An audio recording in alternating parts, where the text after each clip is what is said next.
Praise the lord. Number 3, అతి ప్రాముఖ్యంగా మనం చెప్పాల్సింది చూడండి, బైబిల్ చూడండి ఒకసారి. పిట్టలు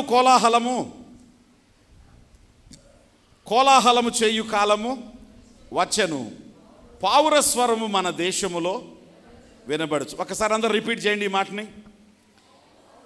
పావుర స్వరము మన దేశములో వినబడుచున్నది. దేవునికి స్తోత్రం కలుగును గాక. పావురం దేనికి గుర్తు? చెప్పాలి త్వరగా. పావురం దేనికి గుర్తు? పావురం పరిశుద్ధాత్మకు గుర్తు. అపోస్తుల కార్యం 2వ అధ్యాయంలో పరిశుద్ధాత్మ మేడ గదిలో 120 మంది ప్రార్థన చేస్తూ ఉంటే పరిశుద్ధాత్మ ఏ ఆకారంలో వచ్చారు? పావుర ఆకారంలో వచ్చారు. యేసుక్రీస్తు బాప్తిసం తీసుకున్నప్పుడు ఏ ఆకారంలో వచ్చారు? పావుర ఆకారంలో వచ్చారు. పావుర స్వరం మన దేశంలో వినబడుతుంది అని అంటే అది పరిశుద్ధాత్మ యొక్క స్వరం.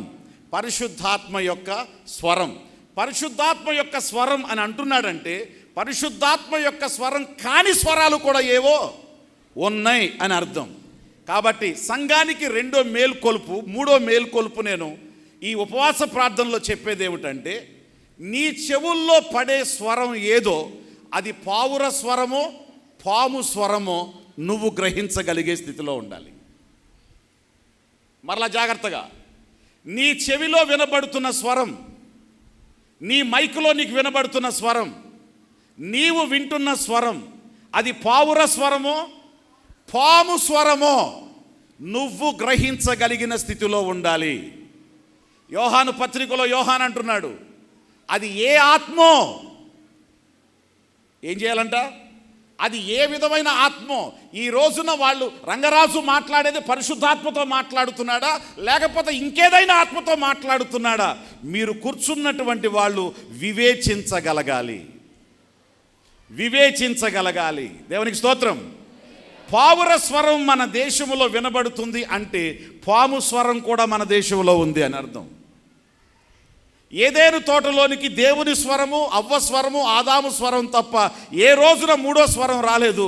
4వ స్వరం ఒకటి వినబడింది. ఏ స్వరం అది? పాము స్వరం. ఏం చేసింది అది?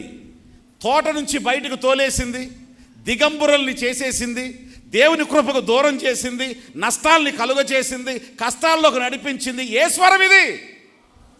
పాము స్వరం. ఈ రోజున సంఘాలలో కూడా ఇదే స్వరం. ఆ రోజున ఏదేని తోటలో, ఈ రోజున సంఘాలలో కూడా డిఫరెంట్ స్వరాలు వినబడుతున్నాయి.